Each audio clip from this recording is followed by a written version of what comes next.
16 ডিসেম্বরে ফ্যামিলি নিয়ে বাইরে ঘুরতে বেরোনোটা যে আমার জন্য এত বড় একটা ভুল ডিসিশন হবে সেটা তো আমি বুঝতেই পারিনি। এবং আজকে আমি আমার ফুল ফ্যামিলিকে নিয়ে গিয়েছিলাম অনেক ভাইরাল একটা প্লেসে, এবং সেখানে কি খেয়েছি, খাবারগুলো কেমন ছিল, কোথায় প্লেসটা, সব বলবো আজকের এই ভিডিওতে। সো চলুন ভিডিওটা শুরু করা যাক। আসসালামু আলাইকুম, this is Oishi Ahmed, welcome to our another new blog. এখানে এই ক্লিপটা যদি দেখতে একটু মেসি মনে হয়, তারপর কিছু করার নেই, আমি জাস্ট রিভিউটা শেয়ার করার জন্য এই ভিডিওটা করেছিলাম। এই খাবারটা আমার কাছে কি পরিমাণ যে ভালো লাগছে, আমি যেখানে আজকে গিয়েছিলাম সেখানে তো খাইছি, আবার পার্সেল করে বাসায়ও নিয়ে আসছি। আমাদের বের হওয়ার কথা ছিল সকাল দিকে, যাতে আমরা দুপুরে সেখানে যে আমাদের লাঞ্চটা করতে পারি। দেরি করে বের হওয়ার পরেও মেট্রো থাকার কারণে আমরা খুবই আর্লি সেখানে পৌঁছে গিয়েছিলাম।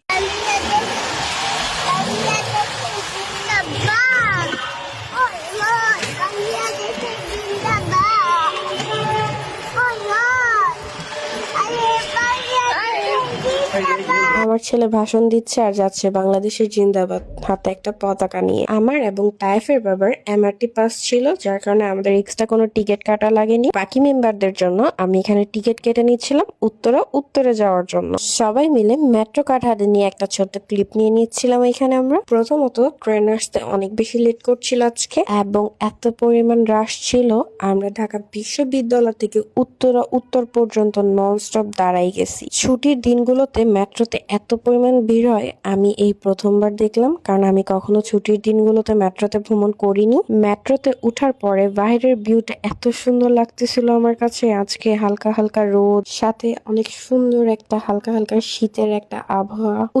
উত্তর মেট্রো স্টেশন থেকে নেমে আমরা চলে গিয়েছিলাম দিয়েবাড়ির দিকে, শ্বশুরবাড়ি নামের ভাইরাল এই রেস্টুরেন্টের মধ্যে আজকে লাঞ্চ করার জন্য। প্রথমে একটা মেসি প্লেটের মধ্যে যে কাঁকড়া ভুনাটা দেখেছিলেন সেটা ছিল শ্বশুরবাড়ির কাঁকড়া ভুনা।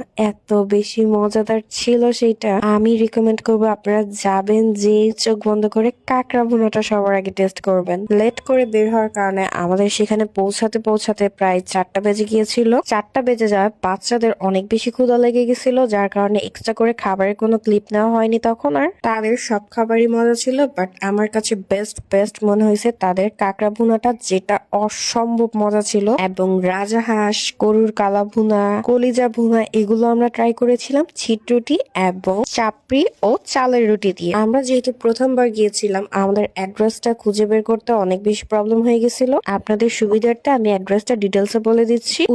উত্তরে মেট্রো স্টেশন থেকে নেমে দিয়াবাড়ির দিকে জামাই বাজার নামের একটা জায়গা আছে, সেখানে যে বললে আপনাদের কেউ না কেউ লোকেশনটা দেখিয়ে দিবে, অথবা 15 নম্বর সেক্টর 40 নম্বর পিলারের সাথেই এই লোকেশনটা, আপনারা সেখানে গেলেই লোকেশনটা দেখতে পাবেন। আমাদের খাওয়া দাওয়া শেষ করতে করতে প্রায় বিকাল হয়ে গেছে, এবং প্রায় একটু ঠান্ডা ঠান্ডা ভাব লাগতেছিল। তখন একটু চা না খেলে কি চলে, বাট চাটা পার্সোনালি আমার কাছে একটু ভালো লাগেনি, একদম বাজে টেস্ট ছিল চাটার। এখানে আমার ছেলে একটা রাইডে উঠবে, তার জন্য টিকিট কেটে এখানে দাঁড়ায় আছে সিরিয়ালের জন্য।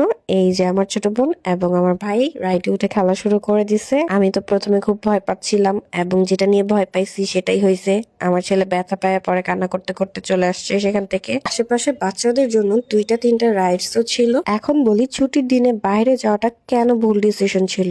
বাইরে যেখানে 5 মিনিটে বাসায় চলে যাওয়া যায়, সেখানে 2 ঘন্টা হয়ে গেছে, তাও আমরা বাসায় পৌঁছাতে পারছি। উত্তর থেকে মেট্রো করে ঢাকা বিশ্ববিদ্যালয়ে নামার পরে এত পরিমাণ জ্যাম ছিল রাস্তায়, আমাদের বড়দের সাথে সাথে বাচ্চারাও অনেক বেশি বিরক্ত হয়ে যাচ্ছিল জ্যামের কারণে।